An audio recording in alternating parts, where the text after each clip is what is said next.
Back live inside the Edward Jones Dome, Rams and Panthers kicking off the season at 12 noon. And back live on our Rams kickoff special, I'm Martin Kilquin. Well, 2334 was the number a year ago, 2,334 combined yards for Steven Jackson. That was the fifth highest in NFL history. So what can the train make that action Jackson do for an encore?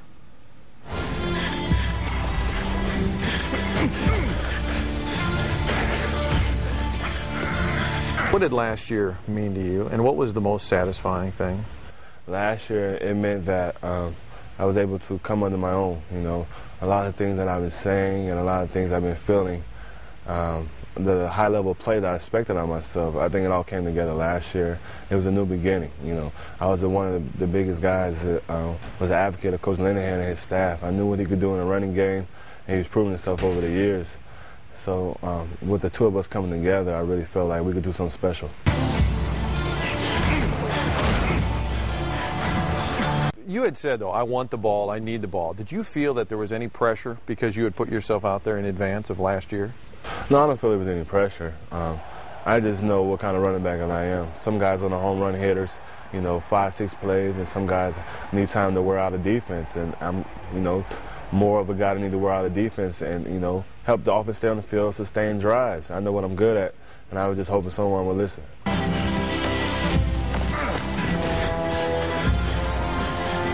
You see the fantasy magazines or TV shows draft picks. Okay, you got to take Jackson here, Jackson. Do you feel like you've arrived? Are you aware of that when people talk around the league, top backs? No, I don't feel I've arrived. My quest is, you know, to help my team win a Super Bowl, and in doing so, become one of the best, you know, who's run the ball. So I've always will sustain this chip on my shoulder to be wanting and want to be the best. After they re-sign Mark, you're next on the checklist. You've still got a couple years left, but is it important for you to lock it up and say, hey, I want to stay here? No, you know, I do want to stay here, but being about money or contract isn't something I'm not worried about. It's putting up numbers, and the money will come. What is the moment on Sunday? You're going out the tunnel. It's the opener. Whether you're a rookie or a third or fourth year guy, is there still a special feeling? It's a special feeling to know that you made it to another season, and you could have a chance to be a part of something special. Jackson headlining the Rams group at running back. Travis Minor, valuable guy on special teams, joins the Rams this year. The second-round pick, Brian Leonard, should be busy backing up Jackson. Antonio Pittman, picked up just this week, was a fourth-round pick for New Orleans, and there is Jackson, along with Madison Hedgecock, the lone fullback on the roster. Burwell, I don't know what Jackson does for an encore. He has said 2,500. That's going to be tough. It's going to be tough, but you know what? Knowing Steven Jackson, he can probably get it done, Martin, because what he gets, the way he gets his yards in this offense, it's not something where just give me the ball and distort the offense. He gets the ball, and it's all within the context of the offense. He's a bad boy. Well, the guys up front for him, led by Brett Romberg, who is the starting center this year. Of course, that was one of the camp stories. Romberg at center, Mark Setterstrom entrenched now as a starter at the right guard position. And then you have, left guard rather, Andy McCollum, the veteran back. Richie Incognito, unlikely to play tomorrow. He is your starting right guard. Alex Barron, year 3 in the league. Milford Brown, a backup who has been around the league a couple of years. Adam Goldberg, Claude Terrell, and the Big O, Orlando Pace, his 11th season, coming off an injury a year ago. He is now the grizzled vet on that O-line. I thought about that, man, after Andy didn't get the start. I said, man, I'm that old guy, man. I guess I'm next in line, man. So, but, you know, it's cool because, you know, I accept the leadership role on the offensive line. And you know, I told the guys, you know, if they need to talk about anything, you know, say anything on the field, I'm there to help. So, you know, I accept that role. Big O coming back leaner and meaner after a torn triceps a year ago, Burrows. Yeah, you are not leaner and meaner, but the Big O is anchoring some young players now, and the Big O has to take on some leadership. He really does.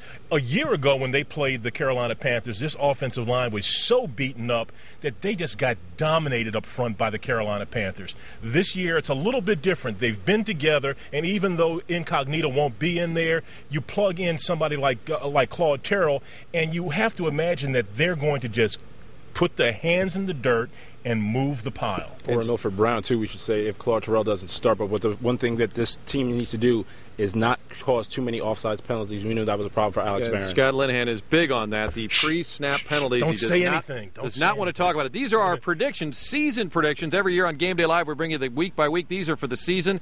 Martin, Rob, and Maurice in lockstep. All say 9-7. Burwell going with the double-digit win total. Rob, you're on the Kool-Aid a little bit this year. I'm not really on the Kool-Aid, but I know how underappreciated I valued the Rams. So this year, I'm going to give – I still think they're a 500 team, but I'll give them a little bit of love. I'll give them above 500. And Burrows thinks double digits. I think they can. I think if you look at this division, there are 3 or 4 teams that can all flip-flop. You can just interchange them that depending on how they can handle their business. If the Rams handle their business at home in the division, I say 10-6. If they lose tomorrow, 9-7. Win. Oh, you can't change it. Win at home and do better in the division. Just 3-9 the last 2 years in the NFC West. It has to be better than that. Tomorrow morning, we're coming right back. We're going to be outside, maybe umbrellas, maybe towels. Bear Park, baby, come on out.